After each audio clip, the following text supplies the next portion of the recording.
Lo que me llama la atención es la hora del ataque, ¿verdad? Más que todo en el primer ataque al penal de Mariona y las lecciones que ustedes aprendieron para poder llevar a cabo exitosamente los siguientes ataques. Bueno, más que todo el tercer ataque. Bueno, empezamos a explorar, ¿verdad? En los primeros y el segundo fuimos aprendiendo. Entonces vimos la oportunidad de poder hacer así de esa manera. ¿Va? Ahí fue una mezcla de guerrilla urbana, ¿verdad? Porque a este grupo lo agarra la guerrilla urbana, lo mueve a San Salvador, mueven todo el equipo de ellos y hacen el trato de alquilar esa vivienda y se logra meter ese grupo de fuerza especial dentro de ese lugar. Ahora, quienes se encargaron de todos los movimientos de ellos fueron, fueron los comandos urbanos. ¿Va? Entonces, esa era la única forma que nosotros teníamos para poder hacer exitosa esa operación, porque ya hemos intentado de varias a guerra regular y no se podía, porque era difícil, o sea, no era el problema los custodios, el problema era el cerco alrededor que había de la primera brigada. ¿Va? Entonces, todo eso nos fue dando la experiencia. Y nosotros explorábamos, nos metíamos a esos lugares, estuvimos dándole seguimiento todo el tiempo, ¿verdad? ¿Cuál fue la diferencia que usted sintió porque ese combate en el área rural o en las montañas y luego verse combatiendo en la ciudad? Para uno es difícil, ¿verdad? Y dice uno, puta, ¿yo qué voy haciendo? Porque una vez me tocó irme en un bus, ¿verdad? El primero me tocó irme en ese bus, me tiraron ahí a unos 50 o 100 metros, nos tiró el bus y agarrar, ¿cómo se llama? Aquí viene la calle Los Llanitos, aquí hay otra calle que va para un cantón, una cosa que hay por ahí. Entonces uno se tenía que meter por aquí y empezar a caerle por detrás a esa posición que estaba enfrente del portón. Ahora, lo más difícil de eso es que uno esperaba. A esa hora no encontraba dormido a la patrulla completa. No, hombre, la patrulla estaba despierta, estaban que acababan de cenar, algún soldado andaba viendo la novia cada noche, y oír esa ladrazón de perros por todo alrededor del penal, o sea, ellos los ponía, ellos ya estaban esperándonos a nosotros. Eso era lo más difícil, porque uno no iba, ya nos estaban esperando, ¿verdad? Después de combatir cubriéndose en los árboles, en las piedras, usar los árboles como camuflaje, bueno, más que todo para ocultarse de la vista del enemigo y ahora verse en la ciudad y cambiar, pues ahora cubrirse en postes, en andenes y así, pues, por ejemplo. Ajá. De hecho, nosotros ahí, por ejemplo, para una unidad de fuerzas especiales, para deber de un combate diferente, pues no es lo mismo hacer una operación, un golpe de mano, por decirle aquí en el Cerro Guazapa, que tenía todas las condiciones uno, ¿verdad? Cualquiera le puede decir, ir debajo de un vergazo de agua es lo más difícil que puede, pero para uno como guerrilla, como fuerza especial, ese era lo mejor, porque le permitía a uno ese pijazo de agua, que las hojas no chillaran, no hicieran ruido. Entonces, solo lo que tenía que ir pendiente cuando eran esos rayazos, para que se miraba el relámpago, que lo pudieran ver. Pero a esas operaciones uno tenía que hacerlas con bota, con el fusil, el bolsón lleno de explosivos, pero tenía que hacerlas con bota porque, aparte de eso, iluminado por todos lados, porque de ese penal de Mariona habían unos faroles que los movían. Entonces a uno le tocaba como de esos garitones, entonces le tocaba como irse escondiendo entre medio de los palos. Esa posición que le digo que a nosotros nos tocó, de que es la enfrente del portón principal, esa posición es la más cabrona, le digo, porque ahí donde estaba lo más grueso de la fuerza, ¿va? Porque siempre esperaban, de hecho ese portón pasó todavía un montón de tiempo, pasó con un montón de agujeros de bala, todavía están unos granadazos de RPG-7, y uno que se ve el hoyo centro y se ve así, va. Entonces, yo siempre que paso, siempre se ven esos volados, ¿verdad? Ahora haciendo un pequeño análisis, me doy cuenta de que los RPG no fueron de gran utilidad ahí porque esas grandes mallas, ciclón, pues lo detenían con facilidad. Sí, lo detenían con facilidad. Es que, digamos, esa granada de RPG-7, el antitanque, está hecha para penetrar blindaje. Pero si usted se fija, un detalle, se ha fijado que, yo no sé si se acuerda que en la guerra, esas tanquetas que hacían de unos Jeep, de unos Land Cruiser, se ha fijado que adelante le ponían una malla porque ese es el defecto del RPG-7, pues como esa granada está hecha, que le llaman acumulativa, que está hecha para que pega en algo sólido, quema y rompe, entra todo eso adentro para destruir. Pero si usted le pone esa malla, que es bien tupida, eso le quita la fuerza. Ahí ya no revienta, pero no hace el efecto que tendría que hacer, ¿verdad? No llega al blindaje. Entonces ahí ese era el problema, ¿va? Porque la mayoría para pegarle a un garitón pasaba la malla, a veces pasaba, ¿va? Entonces, y el otro problema que le digo, las luces y la gente despierta. Pues si toda la gente despierta, si todos alrededor son, en ese tiempo eran caseríos, casas, cantones. Vaya, por ejemplo, esa que le digo, esa colonia que está al sur, se llama la colonia San José, ¿verdad? Ahí donde estaba una posición de la primera brigada, para llegar al garitón que estaba pegado a unos palos de teca que está ahí al final, ¿verdad? Para llegar a ese garitón. Si no se hace de esa manera, no se rompe, ¿verdad? De otra manera no se rompe. Porque el problema es que este de aquí, de la orilla de la calle, lo puede romper, pero ese no, ese no pega con la celda.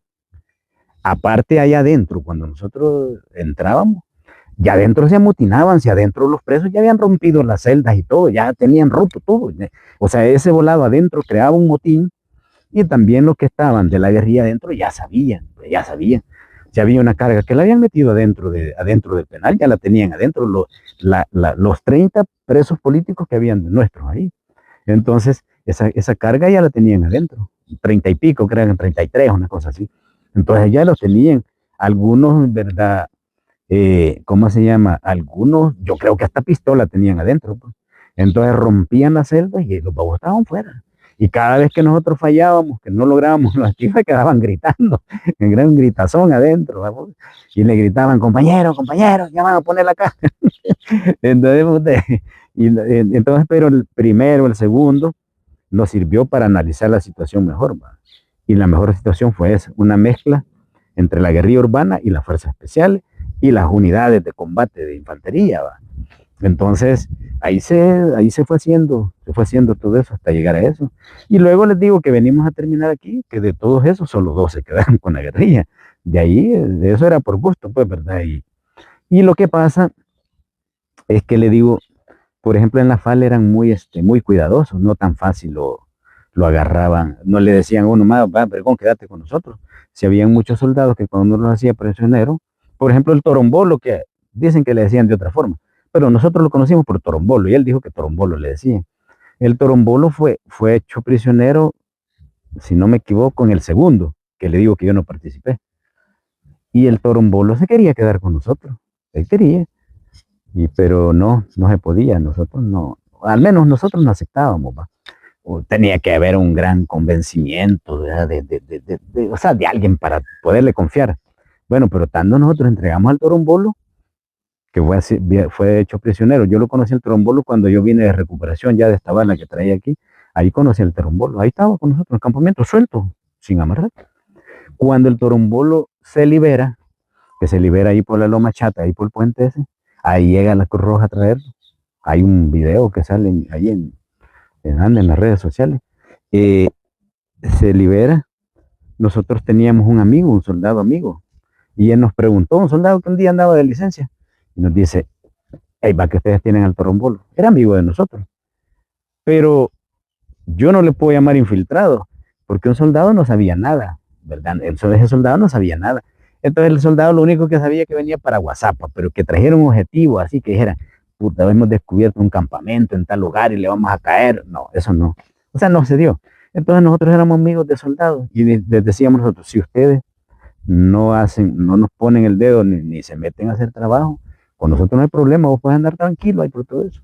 Entonces este soldado era de la misma sección, de la misma...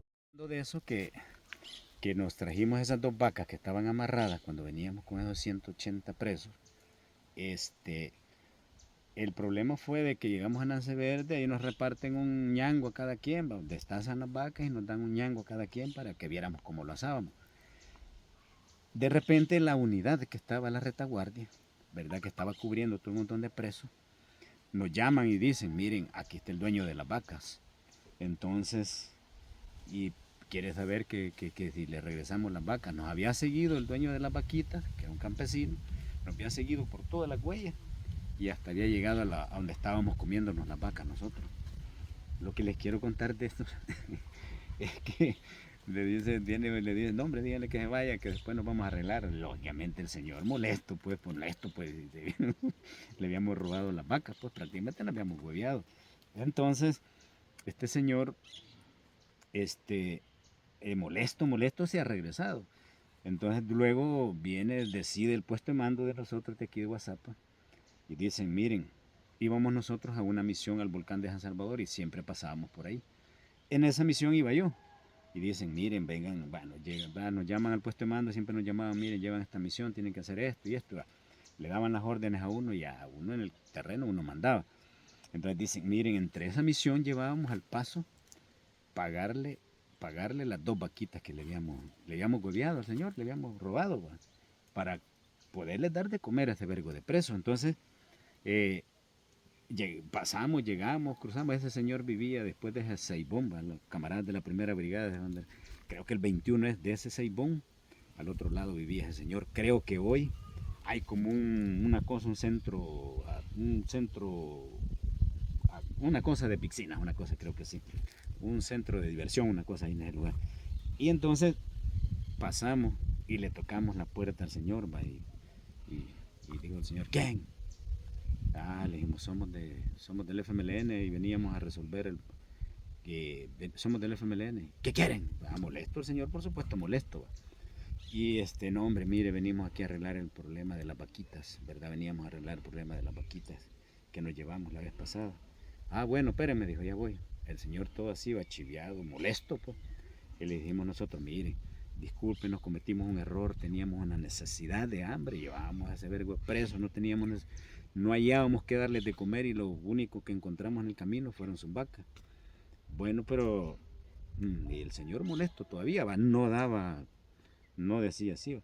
Bueno, pero mire, aquí le mandan 25,000 colones, ¿verdad? Creo que en ese tiempo una vaquita de esas andaba costando como 12,000, 11,000 colones. Aquí le mandan a pagar, venimos a pagar las vaquitas que le robamos, que nos llevamos esa vez. Aquí están los 25,000 colones.